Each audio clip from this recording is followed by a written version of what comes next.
Hi, I'm Alina Warren, and this is my board update for the Buhi social media marketing simulation. I'll be walking through what we accomplished across rounds 1 through 12, the results, the strategy I used within the simulation, what channels and content performed best, how we handled a major social media crisis, and the overall growth, revenue, and budget impact. At the beginning of the simulation, the CMO really emphasized using the full budget aggressively and tying that spend to real results, especially awareness, engagement, and revenue. Based on that, my marketing goals focused on growing reach and engagement, driving social media driven revenue, and using data to guide decisions each round. Here we can take a high level look at overall performance and results of these goals. Across all rounds, the campaign generated about 119 million impressions, added over 21,000 new followers, drove nearly 77,000 conversions, and produced roughly $6.1 million in revenue. I ranked ninth out of 33 students, which shows the strategy was competitive and effective. My marketing plan acted as the framework for everything that followed.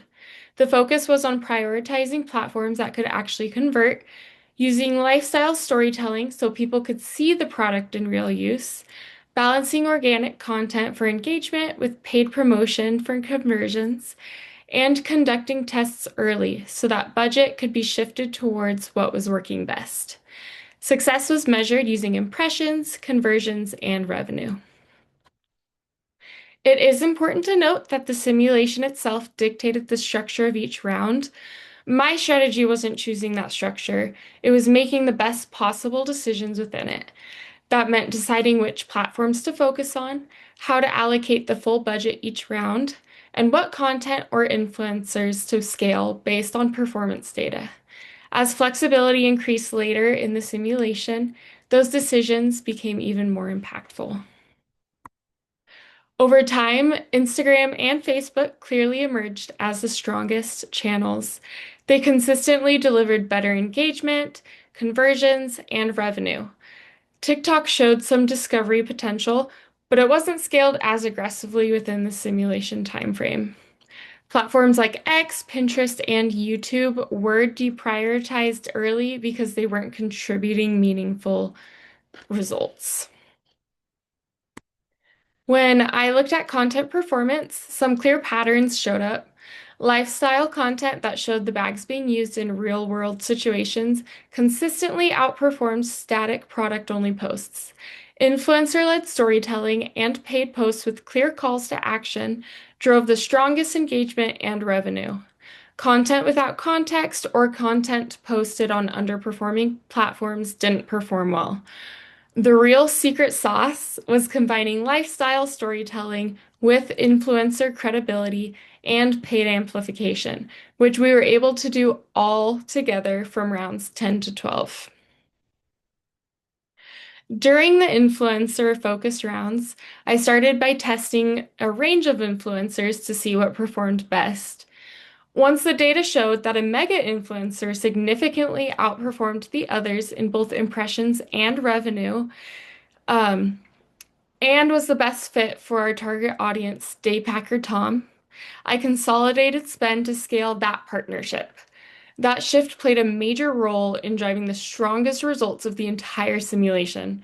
In just 6 weeks, and just looking at the results from influencers alone, we made 112.9 million impressions and $5.8 million in revenue. One major moment during the simulation was the Taylor Swift crisis. When she shared an accusation related to labor practices, the situation escalated quickly because of her massive audience. The response focused on acknowledging the issue immediately, communicating transparently through social media, and providing updates around third-party audits and long-term accountability.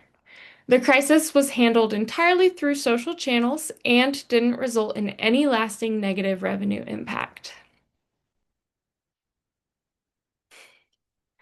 Overall, We had a revenue of almost $6 million with an average growth rate of 336%. And we also had an overall impressions of almost 115 million and an average growth rate of 267%. As for our budget, it did vary by round depending on the strategy being used, anywhere from $5,000 to $20,000. It did get larger as the rounds continued on. Spending was lower during initial rounds and higher during influencer focused rounds, but I did use the full available budget every single round. Higher spend consistently aligned with higher performance based on our results, which confirmed a strong ROI. Overall, the marketing plan provided a flexible framework that allowed for data-driven optimization. If the campaign continued, earlier investment in TikTok and influencers would likely show positive results even quicker. Thank you.